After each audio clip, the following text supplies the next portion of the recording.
¿Cómo están? Bienvenidos nuevamente a este espacio aquí en CNN Chile, donde estamos analizando los datos junto a Anholster y Acerta de esta elección presidencial 2025. Antes de la segunda vuelta vamos a revisar algunos antecedentes que nos dejaron la primera vuelta presidencial, la elección 2021 incluso. Lo hacemos con Antonio Díaz Araujo, fundador y CEO de Anholster. ¿Cómo estás, Antonio? Bienvenido nuevamente. Todo muy bien, muchas gracias. Bueno, vamos a hablar en el capítulo de hoy, en esta cápsula en particular, de José Antonio Kast para ver cómo llegó a esta segunda vuelta. Echaremos un vistazo a los resultados de la primera vuelta. En segundo lugar, llega con 23,9% en el inicio de esta carrera presidencial.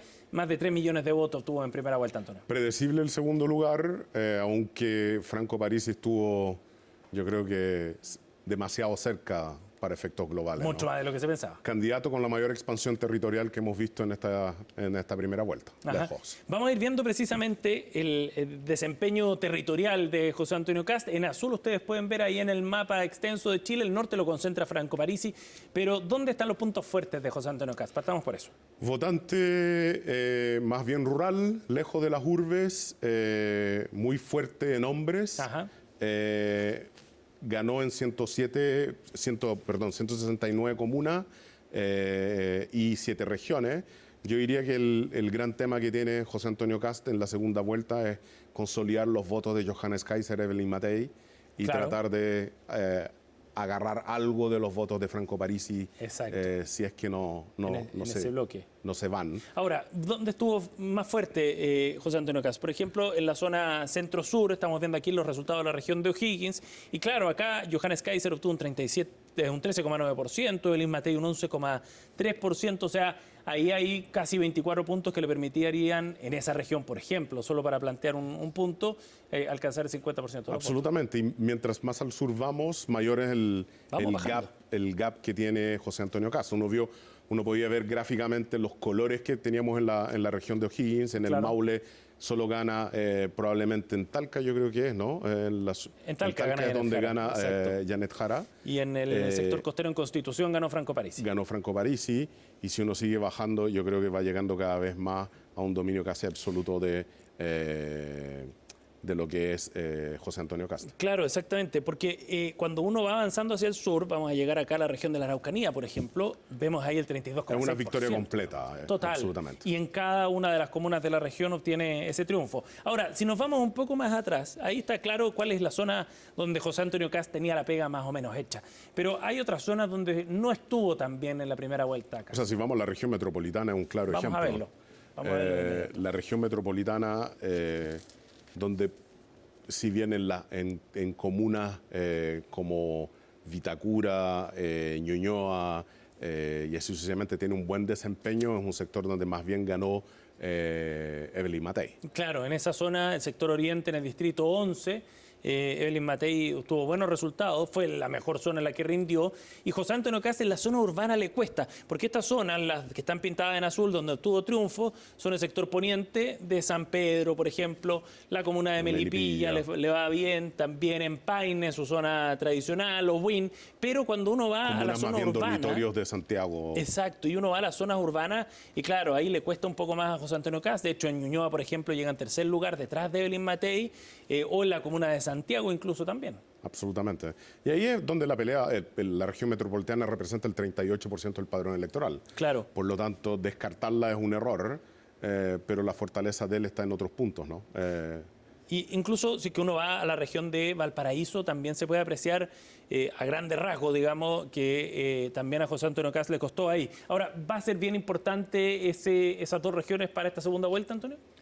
Absolutamente, sobre todo la migración de votantes de Evelyn Matei hacia José Antonio Kast y de Johannes Kaiser hacia José Antonio Kast. El gran tema va a ser si la migración es consistente o no. Claro. Y que no se traduzca en votos nulos o lisa y llanamente en votos hacia la candidata Jara. Bueno, que ocurrió en el pasado. Hagamos otro ejercicio para ver el votante de José Antonio Kast, qué perfil, qué características tiene, y para eso vamos a ir a la siguiente lámina para hacer una segmentación de votantes por género y por edad. El ejercicio ya lo hicimos también con Franco Parisi ayer, y ahora podemos ver en este gráfico dónde están la votación más fuerte para Kast. Absolutamente. Segmento hombres, 35-54 años, lejos el segmento más fuerte, es donde él es el más fuerte de todos los candidatos. Claro. Y es un candidato con, yo diría, en las mujeres de 34 a 54, casi empata a Janet Jara, sí, básicamente. En ese mismo segmento etario, pero en mujeres también le va bien. Absolutamente. Tiene un problema con mujeres mayores de 54, un problema parecido o de una magnitud cercana a lo que tiene Franco Parisi. Claro. Pero es donde efectivamente Jara tiene muchísima más llegada. Sí. ¿Y es en los hombres donde tiene su principal base de apoyo José Antonio Kast? Absolutamente, un candidato con el mayor gender gap que podríamos decirlo de cierta forma, ¿no? El mayor diferencial por género de todos los que hemos visto. Y eso ya le había pasado en 2021 también, con una votación más baja en las mujeres, que finalmente explicaba en parte el triunfo de Gabriel Boric. Absolutamente. Lo que me sorprende mucho, por más que no sea el segmento más fuerte, es que en los menores de 35 él tiene una llegada bastante fuerte. Cierto. Y en hombres en particular, bueno, por detrás de Franco Parisi, pero con un buen porcentaje. Eso es la campaña digital que la ha implementado. Que ha sido fuerte en el caso de Kast. Absolutamente. Todos los años que lleva efectivamente compitiendo. Sí, de todas maneras. Ahora, si uno ve también el detalle de cómo le fue a Evelyn Matei, por ejemplo, en aquellos segmentos más débiles de Kast, puede en parte compensarlo en esta segunda vuelta, si es que se trasladan esos votos. Claro, marginalmente, si acá puedo ver en mujeres mayores de 54 años que se migren los votos hacia José Antonio Kast.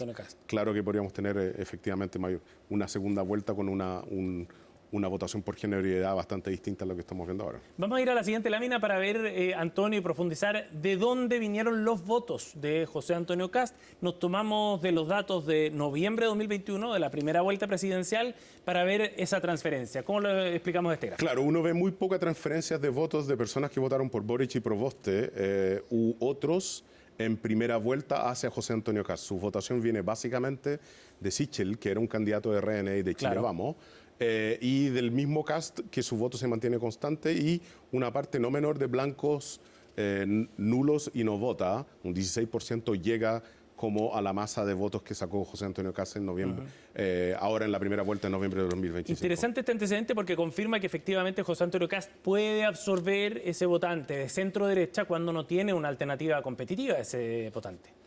Claro, yo creo que la gran diferencia de la elección Boric-Provoste-Sichel es que llegamos con el equivalente a la Concertación o el Frente Amplio, no en una misma lista en la primera vuelta, ¿cierto?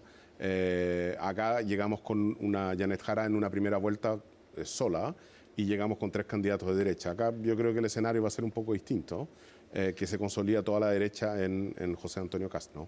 Oye, por último vamos a revisar de dónde vinieron los votos en la transición de primera vuelta a la segunda vuelta del 2021 precisamente. Acá está la explicación también de dónde venían esos votos, a dónde podría crecer eventualmente José Antonio Kast ahora a partir de este antecedente. Primero que nada, los votantes de Kast son fieles. No necesitan mucho más. Yo diría, no dudan. No necesitan arenga para salir a votar en la segunda vuelta. Los de Sichel básicamente se fueron con Kast y los de Parisi en un 33% se fueron con Kast, a pesar del apoyo explícito de Franco Parisi hacia él. Y ese dato hoy día es bien relevante, porque José Antonio Kast y Janet Jara, los dos, estaban buscando ese votante de Franco Parisi. Absolutamente, y lo van a seguir buscando. Yo creo que el Chile del 2021 versus el Chile del 2025 tiene escenarios contextuales distintos. Sí. Pero da la impresión de que este voto, de acuerdo a lo que vimos por región, por nivel etario, es bastante consistente. La pregunta va a ser cuál es la cantidad de trasvasije que va a haber entre los votos de Evelyn Matei y de Franco Parisi hacia José Antonio Kast. Claro, en este caso fue Sichel el que le dio un apoyo más importante. Probablemente hoy día, en la elección de este fin de semana, en la segunda vuelta, veamos una dispersión mayor de ese origen de votos. Absolutamente. Por la cantidad de candidatos también que hubo en la primera. Ahora también los mensajes que han entregado Chile Vamos respecto a la existencia de los partidos y cómo armar un partido grande, unitario, también creo que habla mucho del mensaje con respecto al 2021, que el 2021 no teníamos ese mensaje en forma tan explícita. Antonio, gracias por habernos acompañado en este capítulo de análisis en la previa de la segunda vuelta. Gracias por estar con nosotros. De esta forma estamos cerrando esta revisión. Quédense con nosotros, ya vienen más informaciones en CNN.